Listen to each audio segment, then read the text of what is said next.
하나님께서 이 시간 우리에게 주시는 말씀은 출애굽기 21장 23절부터 25절까지의 말씀입니다. 출애굽기 21장 23절부터 25절까지의 말씀, 구약성경 114면에 있습니다.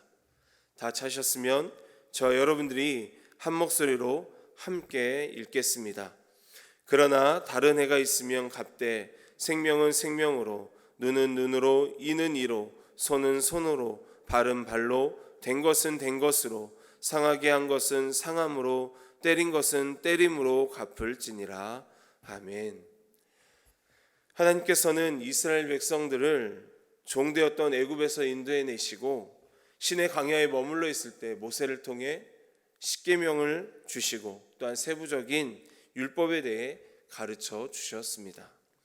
오늘 말씀도 하나님께서 이스라엘 백성들이 앞으로 세상을 살아가는데 어떻게 살아야 하는지에 대해서 세부적으로 가르쳐주고 있는 말씀입니다. 오늘 말씀은 신체적 상해를 입혔을 때 보생에 대한 율법을 하나님께서 가르쳐주고 계신 거예요. 오늘 말씀은 우리가 너무나도 익숙하게 봐왔던 말씀이죠. 오늘 말씀을 한마디로 요약하면 동해보복법이라고 할 수 있습니다. 이 동해보복법은 받은 만큼 대갚아주는 것을 말합니다. 내가 당한 해만큼 상대방에게도 그것을 갚아주는 것을 동해보복법이라고 합니다. 이 법은 레위기 24장과 신명기 19장에도 기록되어 있습니다. 그런데 이 법이 오늘 출애굽기 말씀에서 생명은 생명으로, 눈은 눈으로 시작하고 있지만 레위기와 신명기로 가면서 이 법이 조금 바뀌게 됩니다. 어떻게 바뀌게 되었을까요? 신명기 19장에서 이 법에 대해 이렇게 기록되어 있습니다. 내 눈이 긍휼히 여기지 말라. 생명에는 생명으로, 눈에는 눈으로, 이에는 이로, 손에는 손으로, 발에는 발로니라. 출애굽기에서는 생명을 생명으로, 눈은 눈으로, 이는 이로 시작된 이 법이 신명기에서는 내 눈이 긍휼히 여기지 말라고 기록하면서 생명에는 생명으로 받은 만큼 그대로 돌려주라는 보복에 대해 기록하고 있습니다. 오늘 출애굽기 말씀의 의미를 우리가 좀 잘 알아야 합니다. 출애굽기의 말씀은 신명기로 넘어가면서 기록하고 있는 것처럼 긍휼이 없는 그런 보복의 말씀이 아니었습니다. 출애굽기에 나오는 이 동해보복법은 긍휼의 법이었고 또한 은혜의 법이었습니다. 즉 동해보복법은 받은 만큼 그대로 대갚아주는 그런 개념이 아니라는 거예요. 이것은 범죄자에 대한 복수의 개념이 아니라 형벌을 통해 범죄자의 재발을 방지하고 그것으로 인해 영원한 심판에 들게 하지 않게 하기 위한 하나님의 사랑에서 비롯된 법이 바로 이 동해보복법입니다. 그런데 우리는 오늘 말씀을 읽고는 문자적으로 해석할 때가 있다라는 거예요. 하나님께서도 상해를 입힌 자에게 보복하라고 하셨다고 하면서 자신이 받은 대로 그대로 돌려주려고 하는 우리의 모습이 있다라는 것입니다. 오늘 말씀을 묵상하고 준비하면서 예전에 제가 했던 행동이 문득 떠올랐습니다. 요즘은 보복운전을 하면 특수 협박죄, 특수 상해죄, 재물 손괴죄 등 사안별로 형법상 처벌을 받게 됩니다. 예전에는 보복운전에도 크게 법에 그러니까 이렇게 심판을 받지 않는 법적인 처리가 많지 않았습니다. 그래서 운전을 하면 가끔 내 마음에 들지 않게 하거나 나를 기분 나쁘게 하면 이렇게 보복운전을 했던 기억들이 있으실 것입니다. 저도 서울에 있을 때 보복운전을 해본 적이 있습니다. 강변북로를 달리고 있는데 이제 앞차와 제 차 사이에 끼어들 공간이 많지 않았어요. 근데 갑자기 옆에 있는 차선에서 갑자기 제 앞으로 끼어드는 거예요. 그래서 젊은 나이에 너무나도 이게 깜빡이도 안 켜고 훅 들어오니까 굉장히 이 놀램과 함께 제 안에 욱하는 이 성질이 올라온 거죠.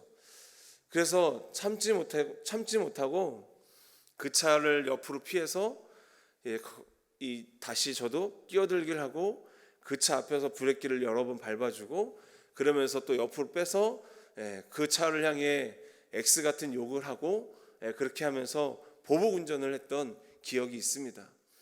근데 그 옆으로 그 보복 운전을 제가 했던 그 차가 자기의 이 성질에 못 이겨서 결국에는 제 차를 향해 침을 뱉었던 기억이 있어요. 그러면서 그것도 아랑곳하지 않고 저도 그냥 유유히 앞을 향해 그 차를 빠져나갔던 기억이 있습니다. 물론 지금은 보복 운전을 하지 않습니다. 지금은 굉장히 얌전하게 안전하게 부드럽게 참아가면서 운전을 하고 있습니다. 저희 이 사건을 하나의 예로 들었지만 오늘 말씀은 이렇게 보복하면서 내가 받은 것을 그대로 돌려주라고 말씀하는 것이 아닙니다. 오늘 말씀은 긍휼의 법입니다. 쉽게 말하면 법의 재발을 방지하는 법으로 하나님께서 사랑으로 제정해 놓으신 하나님의 말씀이라는 거예요. 하나님께서 세우신 동해 보복법은 하나님의 사랑의 원리가 내재되어 있는 법인 것입니다. 오늘 말씀을 예수님께서 완성하셨어요. 마태복음 5장에서도 이 말씀이 기록되어 있습니다. 예수님께서 말씀하신 보복에 관한 말씀은 사랑과 용서의 법으로 완성하셨습니다.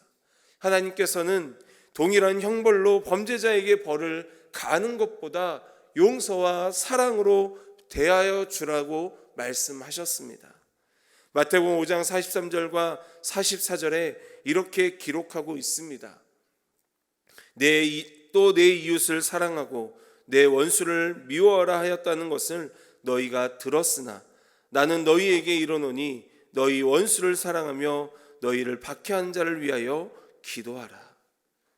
이 말씀처럼 예수님께서는 동해 보복법에 대해 자신이 받은 대로 돌려주는 것이 아니라 용서하고 사랑하며 그를 위해 기도해 주라고 말씀하고 계십니다.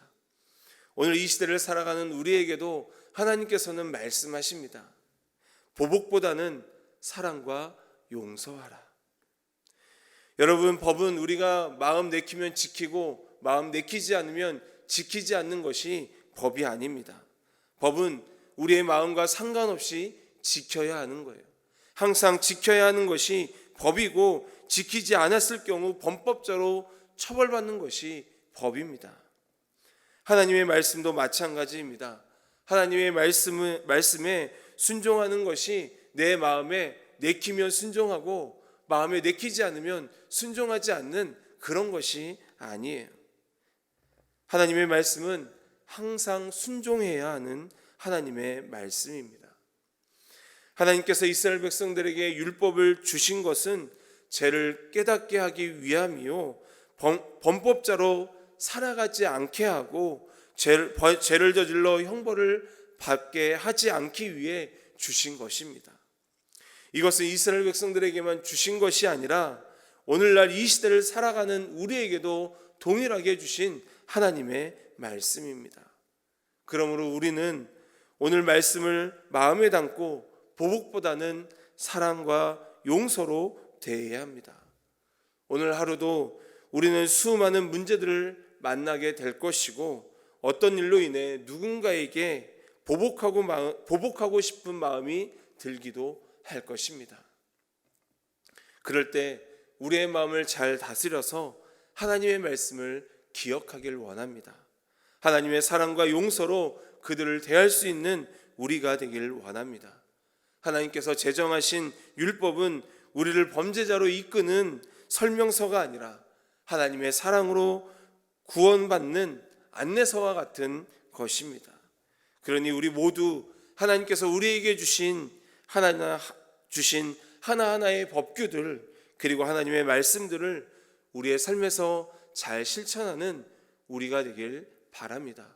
그래서 하나님의 사랑을 나타내고 또한 용서로서 그들을 대함으로 하나님의 사랑을 실천하고 하나님의 사랑이 우리를 통해 흘러가는 놀라운 역사가 있기를 주님의 이름으로 간절히 축원합니다. 기도하겠습니다. 사랑의 하나님, 생명은 생명으로, 눈은 눈으로, 이는 이로 갚으라고 말씀하여 주셨지만 이 말씀의 의미는 내가 받은 대로 갚아주라는 것이 아니라 긍휼의 눈으로 하나님의 사랑이 내재되어 있는 하나님의 그 사랑을 우리의 삶 속에서 나타내고 범법자로 범죄자로 살아가는 그러한 삶이 아니라 정말 죄를 깨닫고 영원한 심판에 들지 않게 하기 위해 주신 하나님의 말씀임을 기억하며 예수님께서 이 땅에 오셨을 때 이 말씀을 완성하셨고 용서와 사랑으로 베풀라고 하신 이 말씀을 우리가 삶에서 기억하며 오늘도 만나는 자들에게 용서와 사랑을 베풀 수 있는 우리의 삶이 되게 하여 주옵소서. 우리의 삶 속에서 때로는 보복하고 싶은, 누군가에게 보복하고 싶은 마음이 들 때도 있습니다. 그러나 그 마음을 잘 다스릴 수 있는 우리가 되어 보복보다는 하나님의 사랑으로 용서하고 하나님의 사랑으로 품어줄 수 있는 우리의 삶이 되게 하여 주옵소서. 오늘도 하나님의 사랑을 실천함으로 많은 사람들이 나를 통해 하나님의 사랑을 알아갈 수 있도록 주님 역사하여 주옵소서. 예수님의 이름으로 기도합니다. 아멘.